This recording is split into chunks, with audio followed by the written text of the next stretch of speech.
What's good, y'all? It's Freaky Friday. And today we're going to talk about pushing the limits.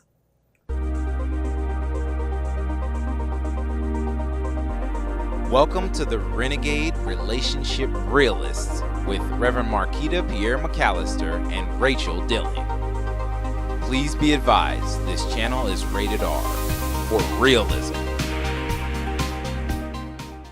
Hi, I'm Rachel. And I'm Reverend Marquita. And today we're talking about pushing the limits. I had lunch with an old friend of mine the other day, and we were talking about limits in the bedroom. And she was expressing concern about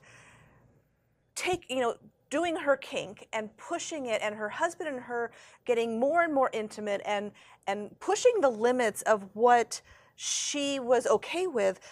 And she said she was so turned on by pushing those limits.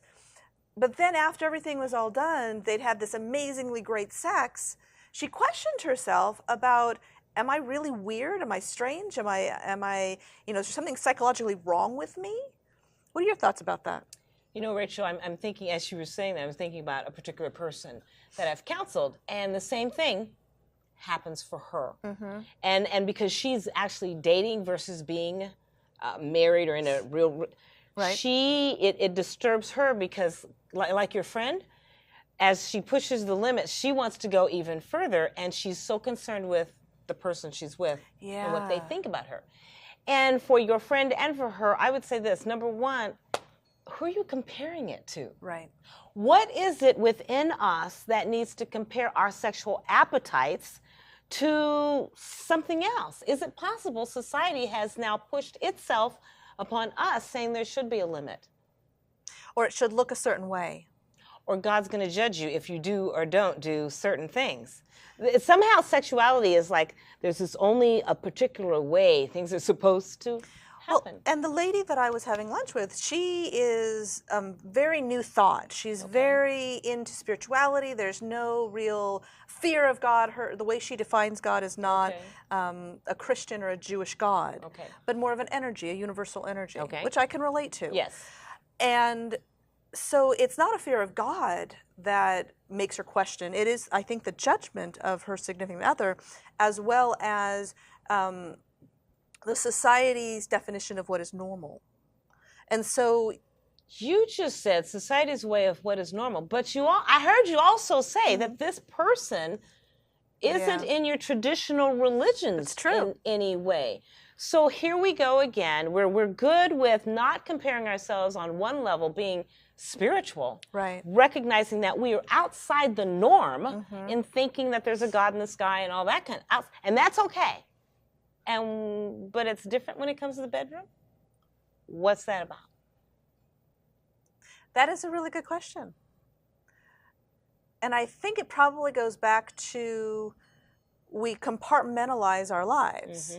And we go over here, I know I'm stretching out, and the more I stretch out, the more spiritual I get, the more evolved I get, the more whole I get. And then maybe in this section, something else is a benefit. But when we go into the bedroom, when we go into the bedroom, it's supposed to be an intimate thing. It's supposed to be a place where you can explore that eroticism and that arousal. But the part that's interesting is, what do we see in that? How do we experience that? Well, if we're supposed to be exploring, does it mean we only explore to this much? Why is it we put a limit on our exploring in the bedroom? And it's interesting because from what I heard you say about this person and this person that I'm thinking about, it's not that the people that they're with are setting the limits.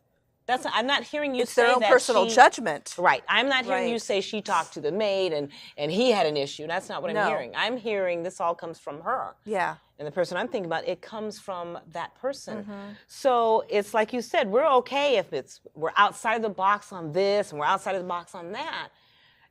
Fascinating that in the bedroom where it's most intimate, where it's most closed off from the rest of the world, where we have such judgment. Experience the judgment and the limitation. And personal judgment. It's not even like somebody's watching us. Because there's nothing in that bedroom that ever has to be shared with anybody. Except for the person you're with.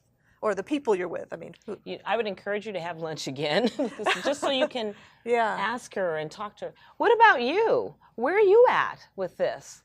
Have you set limitations in the bedroom, like I can or can't, and is it really someone else judging you, or is it you?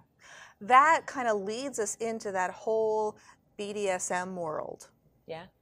And if that BDSM world is normal or acceptable, right, to the individual that's experiencing that, and is there a lot of judgment that goes around that, or is there a rebellion because I'm here, I'm rebelling against the vanilla world? So that's a whole other topic we can talk about. That's a whole other topic. So I think we should do that. If you didn't hear her clearly, she said BDSM. Now, I don't know if everybody, we know what that means, but I don't know. So that's another topic, though. B is for bondage, right. D is for dom, yep. S is for sadist, and M is for masochist. Right? Did I get that right? He's saying I did. Okay, we're good. I have to check sometimes.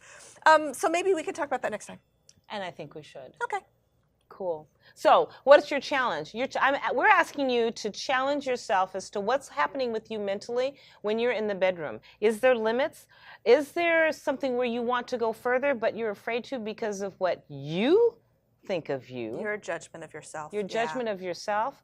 Or is it really about the other person? If it's really about the other person, that's a conversation you get to have with the other person. But I'm suspecting, and from our years of being counseling and stuff, that there's more judgment about within your own self than it is about doing something else. Exploring is exploring. Absolutely. So if you liked us, please become a subscriber to our channel and hit the bell, and we'll tell you when we have our new videos coming out.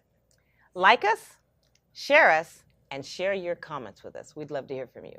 In the meantime, go get your freak on. Go get. Oops. Oops. Get that freak on. Get your freak